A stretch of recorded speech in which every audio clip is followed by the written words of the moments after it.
Hello मेरे प्यारे बच्चों, आपका हिंदी क्लास में फिर से स्वागत है। मैं आपकी हिंदी अध्यापिका सुषमा कुमारी आज आपको एक नया पाठ पढ़ाने जा रही हूँ।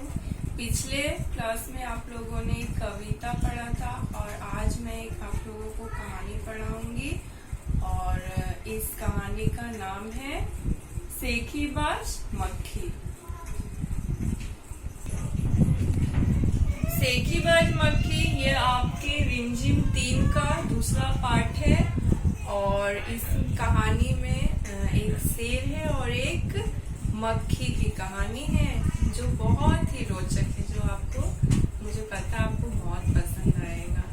तो जैसे बच्चों आप लोग जानते हैं कि शेर जो आप लोगों ने शायद चिड़ियाघर में देखा हो या अपने टीवी में देखा हो, और मक्खी तो वो तो आपके घर के आसपास ही मिल जाती है। तो उसी मक्खी जो एक प्राणी है और शेर वो भी एक प्राणी है, उसकी ये एक कहानी है जो आपको बहुत ही ज्यादा पसंद आने वाली है। तो आइए देखते इस कहानी में क्या है। सेखीबाज मक्खी। सेखीबाज मक्खी, तो पहले हम लोग सेखीबाज के बारे में जानते हैं। सेखीबाज का क्या अर्थ है? यहाँ पर सेखीबाज का अर्थ है जो अपनी पढ़ाई खुद करते हैं। इसका मतलब है जो खुद की तारीफ करते हैं, मतलब खुद की तारीफ करते हैं और खुद के बारे में अच्छा बोलते हैं, लेकिन उन तारीफों का, उन बातों का कोई अर्थ नहीं है। तो यहाँ जो मक्खी है वो खुद की तारीफ खुद के जुबान करती है। ठीक है, तो आइए देखते हैं इस कहानी में क्या है। तो आप लोग अपने पाठ्य पुस्तक के पृष्ठ संख्या 7 को निकालेंगे। ठीक है, पृष्ठ संख्या 7 और देखते हैं इस कहानी में क्या है। आइए शुरू करते हैं। सेखीबाज मक्खी।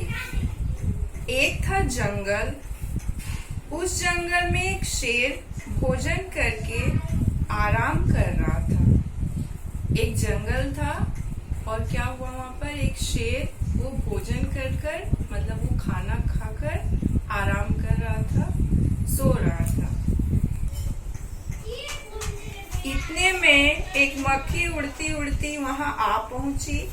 शेर ने 2-3 दिनों से स्नान नहीं किया था, इसीलिए मक्खी शेर के कान के एकदम पास भिन भिन करने लगी। शेर को बहुत मुश्किल से नींद आई थी, उसने पंजा उठाया। तो अब जैसे आप लोगों को मैं कहानी समझा रही हूँ। देखिए, एक जंगल था, वहाँ पर एक शेर भोजन कर सो रहा था।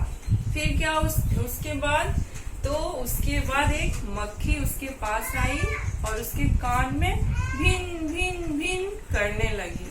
और आप सबको जैसे पता है कि मक्खियाँ कहाँ बैठती हैं, जहाँ पर बहुत सारी गंदगी होती है वहाँ मक्खियाँ बैठती है। तो क्या हुआ, वो शेर बहुत दिनों से स्नान नहीं किया था। यहाँ स्नान का अर्थ है नहाना। उसने बहुत दिन से नहाया नहीं था, इसका मतलब उसमें बहुत सारी गंदगी थी उसके शरीर में, इसलिए वो मक्खी बार उसके शरीर के पास आ जा रही थी और उसके कान के पास आकर भिन करने लगी, मतलब उसके कान के पास आकर मंडराने लगी।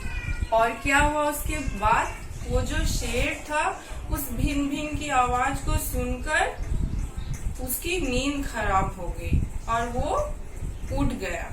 और उठकर क्या किया, उसने अपने पैरों को उठाया और पैरों की सहायता से उस मक्खी को मारने के लिए पंजा उठाया।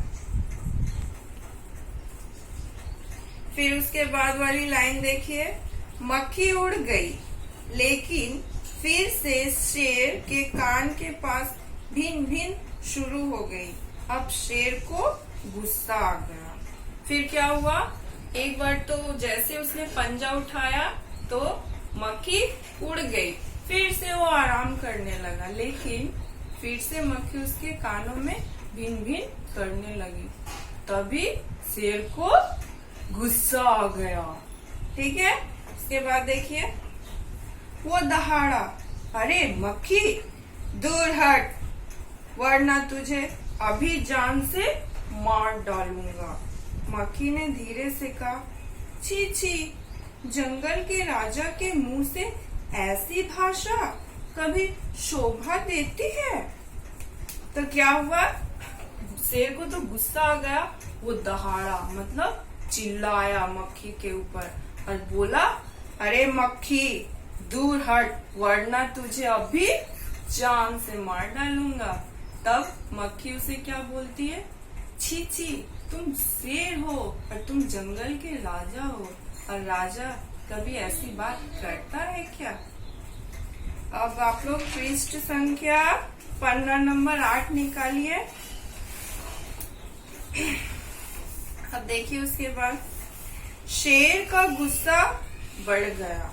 उसने कहा, एक तो मुझे सोने नहीं देती, ऊपर से मेरे सामने जवाब देती है, चुप हो जा वरना अभी। मक्खी बोली, वरना क्या कर लोगे, मैं क्या तुमसे डर जाऊंगी, मैं तो तुमसे भी लड़ सकती हूँ, हिम्मत हो तो आ जाओ। फिर क्या होता है, शेर और गुस्से में आ जाता है और मक्खी को बोलता है कि अरे मक्खी, तुम मुझसे दूर हो जाओ वरना अभी मैं तुम्हें खत्म कर दूंगा। तब मक्खी क्या बोलती है, ठीक है, मैं तुमसे नहीं डरती, चलो आज मुकाबला हो जाए। और वो उसके सामने शेर से लड़ने के लिए आ जाती है।